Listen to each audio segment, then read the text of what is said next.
I pozdrav svima i dobrodošli u još jedan video. Moje ime je Jovana i u današnjem videu pravimo 3 smutija iz mog zatvorenog restorana.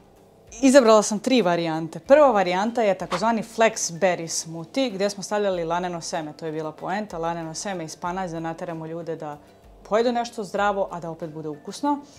Druga varijanta je nastala zapravo mnogo kasnije, to je već pred kraj, gdje sa indijskim orahom pravimo. Ja sam uopće zaboravila kako se taj smoothie zvao, kako smo ga nazvali. Ide indijski orah, čija seme, idu jagode i ide ceylonski cimet. Nemamo ovdje baš sve sastojke, sad ću ih izneti. Fale mi jagode za ovaj. I posljednji smoothie je čoko smoothie. Ali njega ću za kraj ostaviti zato što u njega idu zamrznute banane, a još mi se mrznu banane. A banane su još u fazi zamrzavanja. Najbolje da budu što više smrznute. Idemo da pravimo prvi smoothie.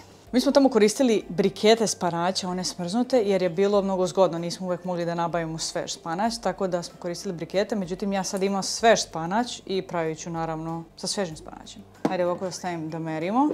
Pravit ću velike verzije, odnosno 400 ml. Znači, bilo je u ponudi 400 ml i 250 ml. Idemo ovako. Znači, otprilike 40 grama spanaća. Ide kašika lanenog semena. Ne idu baš skroz 2 banane, ali u zavisnosti od veličine ide tako banana i po. Ćemo mi staviti ovako i još malo. 1,5.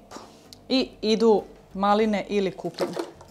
E sad, imali su opciju da biraju da dodaju kikiriki puter ko je hteo, tako da ja volim kikiriki puter i dodat ćemo naravno kikiriki puter. Može i bez njega, može i sa njim. Mislim da su ljudi voljeli sa njim. E sad, ovaj deo koji slijedi jeste da se otprilike sipa voda. Iskreno, ovaj deo sam malo zaboravila i ne znam koliko ide vode, ali hajde merit ću sad zbog vas. Tačne mere će biti u opisu videa kao i uvijek. Ajde, otprilike 60. Ajde probam, pošto bude. Treba malo više vode. Evo ga. Probat ću odmah. Da li se sećam ovoga? Da, dobar je smoothie. Dobar je. Odličan smoothie. Osjeća se kikiriki. Osjeća se više banana nego maline, ali ovo je po ovom receptu smo mi pravili. Vi možete naravno staviti više malina u ovaj recept. Sjećam se koliko mi je teško bilo da uklopim, da stavim dobre sastojke, da bude ukusno, a opet da bude ljudima pristupačna cena.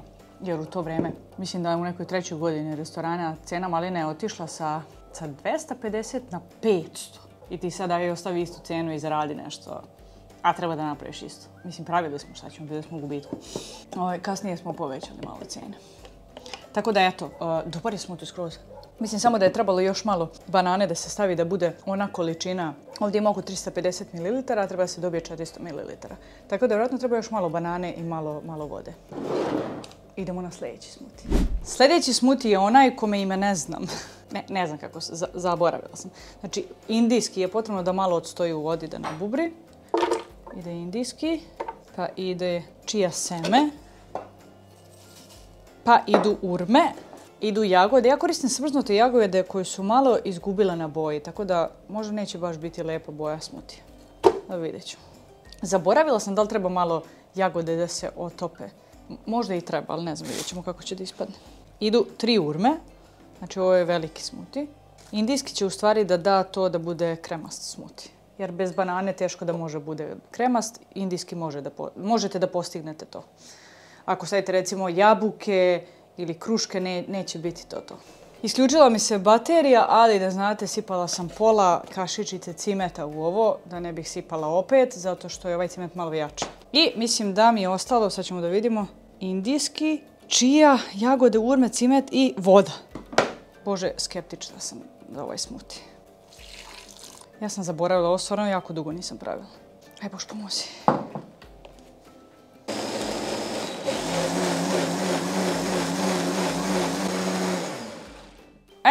Evo ga smoothie.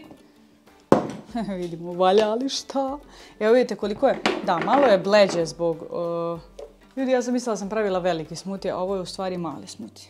Da, ovo je 250 ml i tačno sam i dobila 250 ml.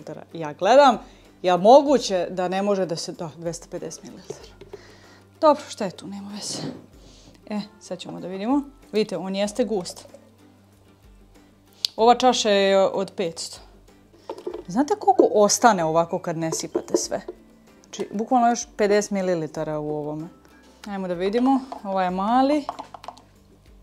Zapravo je ovaj smuti dobar. Da, osjeća se cimet. Ovo je dobar smuti. Evo vidite, smuti bez banane. Sjećam se da su bili neki ljudi koji nisu voljeli bananu. Ja sam onda razmišljala šta da napravim da ljudi jedu, a da opet bude dobro. I da vam kažem, ova zaleđena jagoda je pun pogodak. Vjerojatno smo ga tako i pravili. Ovo je, u stvari svi smuti su osvežavajući za leto. Ok ljudi, došlo je vrijeme da se pravi zvezda ovog videa.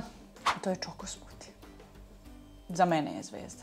Ovaj smuti je toliko idealan kada su vrućine na polju, jer dođe kao neki sladoled. I treba da ga pijete odmah, jer ako ostavite da vam se na vrućini, otopit će se skroz. Tako da je najbolji kad se odmah popije. Nisu mi skroz ove zaleđene, ali mi čak i kada smo pravili u lokalu morali smo malo po toplu vodu da provučemo da bi mogli da se iseku. Tako da ovaj neće biti toliko kremast, ali bit će sigurno dobar. 1,5 banana, 7 grama kakao, znači sirovi organski kakao koristimo. To je 1 kašika otprilike. Joj. Malo sam više stavila, nema veze. 4 urme idu, zato što je ovaj kakao sirovi organski gorak je, tako da mora da bude slatko. I mi smo koristili za ovo ovseno mleko koje smo mi pravili. Znači, jednom ćemo ovdje napraviti ovseno mleko, ali nema tu nikakve mudrolije. 200 grama ovsenog mleka, litar vode, 200 grama ovasa, ovsenih pahuljica u stvari, litar vode i onda to izblendate. Procedite i imate ovseno mleko. Može da stoji 3-4 dana u frižideru. Ali pošto ja to nemam sad, stavit ću sojino mleko. Ovo sojino mleko je malo gušće od ovsenog, tako da ću ja da razblažim vodom. Mislim da koje god mleko stavite, to će biti dobro.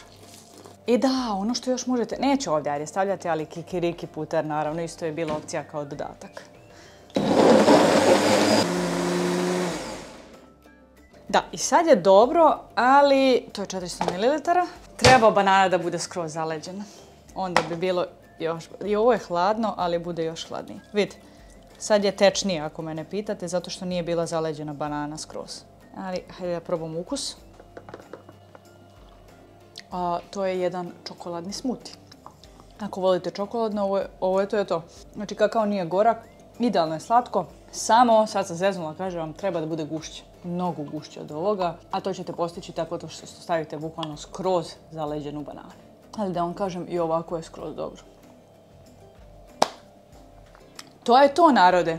Ako budete pravili sva ova 3 smutija, a ja se nadam da hoćete, baš mi javite koji vam je najlepši. Jer su 3 totalno različite ukusa. Totalno su drugačiji. Tako da mi obavezno napišite u komentaru šta ste probali i koji vam se najviše sviđa. Meni možda ovaj. Kao što sam, u stvari nije možda, rekla sam da je ovo zvezda večeri, ovaj mi je omiljeni. To je to. Ako vam se svidio ovaj video, obavezno ga lajkujte, supscribeujte se za još ovakvog sadržaja i vidimo se u nekom narednom videu. Ukoliko ti trebaju ideje za recepte, na mom sajtu pronaći ćeš knjigu Hrana kao lek. Sadrži 75 zdravih recepata pogodnih za post i baziranih na celovitoj biljnoj ishrani, bez prerađene hrane. Ovo je ujedno i način da podržiš moj rad.